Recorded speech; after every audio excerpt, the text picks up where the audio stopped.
BBI question 2025 के लिए जितना भी है आज हम लिखवा दे रहे हैं, ठीक है। तो पहला क्वेश्चन हमारा बीबीआई में है कि आवेश का संरक्षण क्या है, ठीक है। तो आवेश का संरक्षण, आवेश जो है हमारा संरक्षित है। आवेश को ना ही हम उत्पन्न कर सकते हैं और ना ही इसे हम नष्ट कर सकते हैं। आवेश को हम क्या कर सकते हैं कि एक रूप से दूसरे रूप में परिवर्तित कर सकते हैं, ठीक है। अर्थात कि charge neither be created nor be destroyed, it can be transformed from one form to another form, ठीक है ना। इसलिए आवेश क्या है, संरक्षित है।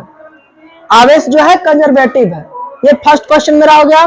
सेकंड क्वेश्चन मेरा है कि एक कूलम आवेश में इलेक्ट्रॉन की संख्या बताएं। एक कूलम आवेश में आपको इलेक्ट्रॉनों की संख्या निकालना है। इसको आइए हम सॉल्व करके दिखाते हैं, ठीक है। हम देख रहे हैं कि मेरा जो चार्ज जो दिया है, मेरा चार्ज जो Q जो दिया है मेरा, वह 1 कूलम का बात किया है। चार्ज का जो मात्रक होता है, आवेश का जो मात्रक होता है वह होता है कूलम। C के द्वारा हम रिप्रेजेंट करते हैं। और हमसे पूछा है कि number of electrons equal to what, ठीक।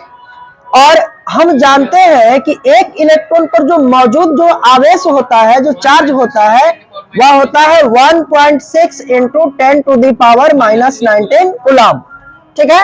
और इसका फॉर्मूला होता है, चूंकि Q इक्वल टू होता है प्लस माइनस Ne, ठीक है। और हमको निकालना है क्या, नंबर ऑफ इलेक्ट्रॉन्स, इलेक्ट्रॉनों की संख्या, अर्थात कि N इक्वल टू हमको निकालना है, क्या करेंगे हम, Q बाई E, ठीक है। अब Q चूंकि मेरा क्या है 1 कूलम दिया है, नंबर ऑफ इलेक्ट्रॉन्स कितना है मेरा 1.6 into 10 to the power -19 coulomb. Coulomb से ये कूलम हो गया कैंसिल, ठीक है। कूलम से कूलम हमारा कैंसिल हो गया। अब हम ये पावर को ऊपर लेके जाएंगे, क्योंकि यहां से पॉइंट हम हटाएंगे, ठीक है ना। 1 पर 0 बैठा देंगे और नीचे में रह जाएगा 60 इंटू ये जो पावर जो था 10 के पावर -90, ये चला जाएगा हमारा ऊपर 10 टू दी पावर 90, ये हो जाएगा मेरा प्लस में। चूंकि प्लस हम रिप्रेजेंट नहीं करते हैं, इसलिए हम सिर्फ लिख के दिखा रहे हैं, ठीक है। को काटेंगे 2 से, 2 5 10, 2 8 16, 5/8 इंटू 10 टू दी पावर 90। अब 8 से इसमें हम भाग देंगे, ठीक है। तो कितना आएगा मेरा 0 पॉइंट, ठीक है। तो ये मेरा 0 पॉइंट जब हम बैठाएंगे हो जाएगा मेरा 50, ठीक है। अब हम 6 बार में देंगे, 8 6 48, बचेगा 2, ठीक है। 2 बचेगा हो जाएगा 20, 8 गुनी 16, 4 बचेगा हो जाएगा 8 5 40, 0.625 इंटू 10 टू दी पावर 90, ठीक है ना। Number of electrons equal to मेरा हो गया 0.625 इंटू 10 टू दी पावर 90, ठीक है। ये मेरा हो गया सब्जेक्टिव के लिए, ठीक है। अब इसको हम आगे चेंज करेंगे, ऑब्जेक्टिव में ये क्वेश्चन कैसे पूछेगा। तो n इक्वल टू मेरा हो जाएगा, अब ये पॉइंट हम एक डिजिट इधर करेंगे, मेरा हो जाएगा 6.25 इंटू, जब एक डिजिट हम पॉइंट को, ये पावर जो मेरा होगा वो एक कम हो जाएगा, एक कम होगा। क्यों कम होगा, क्योंकि यहाँ जो है जब हम एक डिजिट इधर किए हैं तो नीचे में 10 बैठेगा और 10 फिर ऊपर जाएगा तो क्या होगा, माइनस में हो जाएगा, घटेगा, कम हो जाएगा। इसलिए हम इसको डायरेक्ट करते हैं। अब जब मेरा ऑब्जेक्टिव में जो क्वेश्चन पूछेगा, जब ऑब्जेक्टिव में कि एक कूलम आवेश में इलेक्ट्रॉन की संख्या बताइए, तो वहां मेरा 1 लाइनर में चूंकि बताना होगा, तो यहाँ n इक्वल टू मेरा ये पॉइंट को हटा के हम 6 इंटू 10 टू दी पावर 80, यह मेरा रहेगा ऑब्जेक्टिव के लिए आंसर फॉर ऑब्जेक्टिव। ये था 2 क्वेश्चन मेरा। एक बीबीआई क्वेश्चन में आवेश का संरक्षण क्या है और एक कूलम आवेश में इलेक्ट्रॉन की संख्या बताएं। चलिए ठीक है, उतार लीजिए। ये क्वेश्चन है कि आवेश के पृष्ठ घनत्व को परिभाषित करें, define the surface density of the charge, ठीक है।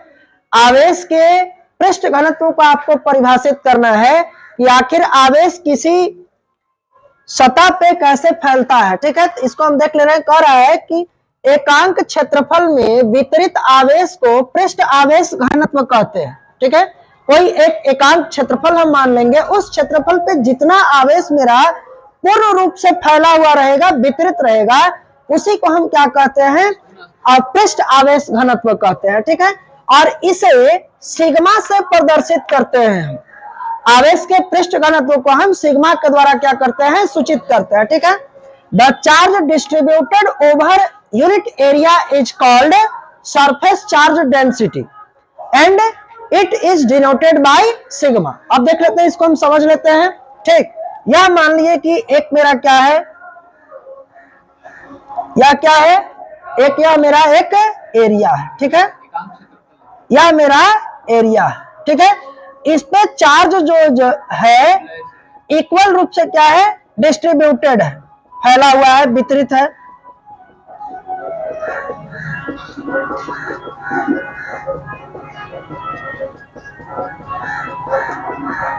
यह जो मेरा है, या क्या है, मेरा आवेश जो है, चार्ज जो है पूर्ण रूप से इस क्षेत्रफल पे फैला हुआ है। ठीक है, तो इस एरिया पे ये जो चार्ज है मेरा पूर्ण रूप से वितरित है।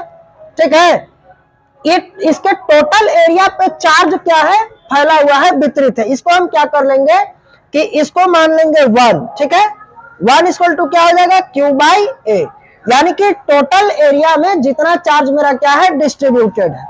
अब इसको हम यहाँ पे देखते हैं, ये जो 1 जो मेरा है, इसको हम क्या मान लेते हैं, सिग्मा मानते हैं, सरफेस चार्ज डेंसिटी मानते हैं। ठीक है, 1 को हम चेंज कर देंगे, अगर हम इसको मान ले सिग्मा, तो सिग्मा इक्वल टू मेरा क्या हो जाएगा, Q बाई A, यानी कि टोटल एरिया पे, ठीक है, या यूनिट एरिया पे जितना चार्ज मेरा क्या है, फैला हुआ है, वितरित है, इसके रेशियो को ही हम क्या कहते हैं, सरफेस चार्ज डेंसिटी कहते हैं, और इसे सिग्मा के द्वारा क्या किया जाता है, रिप्रेजेंट किया जाता है। ठीक है, अब इसका हम ऐसा यूनिट देखेंगे। ऐसा यूनिट जो होता है मेरा, ठीक है, मात्रक जो होता है वह कितना होता है, एसआई मात्रक।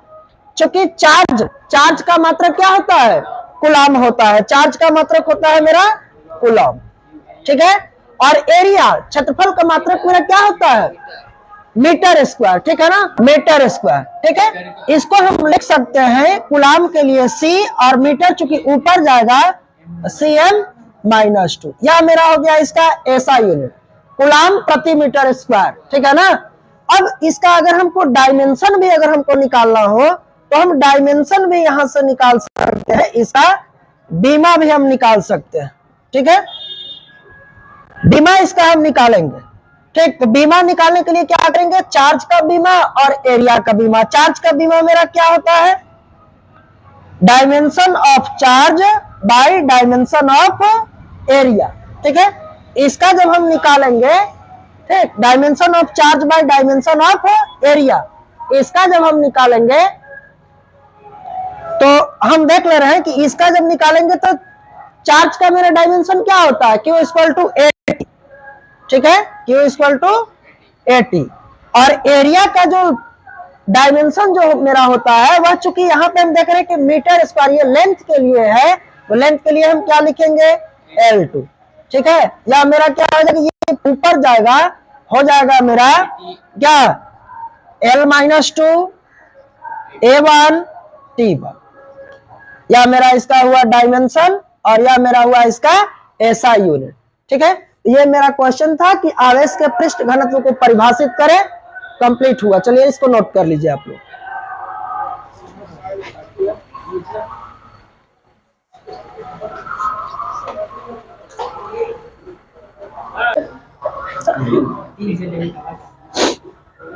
चलिए ये क्वेश्चन मेरा 4th नंबर क्वेश्चन हम देख रहे हैं बीबीआई में कि कूलम का नियम क्या है। ठीक है, ये पहले जो मेरा क्लास चला है इसमें हम ये कूलम का नियम को करा चुके हैं। ठीक है ना, तो इसको आप लोग वहां से कर लीजिएगा। अगला क्वेश्चन हम देख रहे हैं क्वेश्चन नंबर 5 कह रहा है कि आपेक्षिक विद्युतशीलता क्या है। ठीक है, कि व्हाट इज रिलेटिव परमिटिविटी। ठीक है, तो कह रहा है कि किसी माध्यम में विद्युतशीलता, किसी माध्यम का जो परमिटिविटी होगा, जो विद्युतशीलता होगा, ठीक है, एवं हवा या निर्वात में, हवा या फ्री स्पेस में जो विद्युतशीलता का जो अनुपात होगा, जो रेशियो होगा, इसी को हम क्या कहते हैं, रिलेटिव परमिटिविटी कहते हैं, आपेक्षिक विद्युतशीलता कहते हैं। ठीक है, the ratio of permittivity in any medium and permittivity in air और vacuum is called relative permittivity. ठीक है, तो माध्यम का जो मेरा परमिटिविटी होगा, ठीक है, इसको एप्सिलॉन के द्वारा रिप्रेजेंट करेंगे। ठीक, और जो मेरा फ्री स्पेस का वायु या निर्वात का जो परमिटिविटी होगा, उसको एप्सिलॉन नॉट के द्वारा हम रिप्रेजेंट करेंगे, ठीक है ना, एप्सिलॉन नॉट के द्वारा इनटू, ठीक है। अब किसी माध्यम का डाइलेक्ट्रिक कांस्टेंट, इसको हम क्या करेंगे कि एप्सिलॉन आर के द्वारा हम क्या करेंगे, रिप्रेजेंट करेंगे, ठीक है। अब हमसे पूछ रहा है कि रिलेटिव परमिटिविटी, रिलेटिव परमिटिविटी जो मेरा ये जो होगा, ठीक है, ये किसी माध्यम का, ठीक है ना, मीडियम का परमिटिविटी और वायु या निर्वात का परमिटिविटी अर्थात कि एप्सिलॉन नॉट, ये दोनों का रेशियो जो होता है, ठीक है ना, वही मेरा क्या कहलाता है, रिलेटिव परमिटिविटी एप्सिलॉन आर कहलाता है।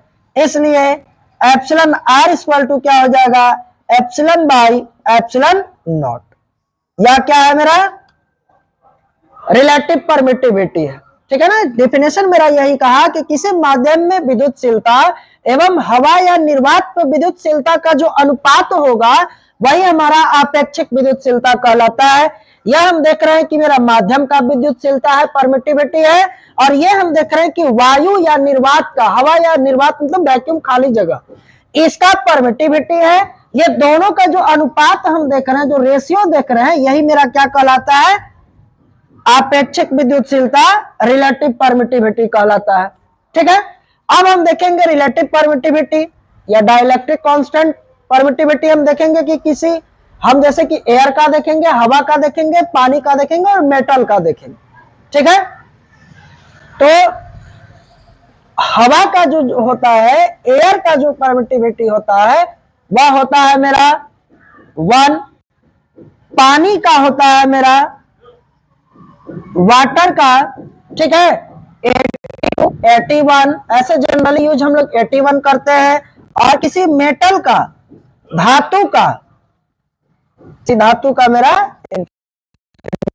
हवा का हुआ, ये मेरा जल का हुआ, ये दोनों फॉर ऑब्जेक्टिव आप लोग क्या करेंगे, इसको याद करके रखेंगे, हवा का और पानी का, ठीक है। तो ये था मेरा 5वां नंबर क्वेश्चन कि आपेक्षिक विद्युतशीलता क्या है, रिलेटिव परमिटिविटी, ठीक है ना।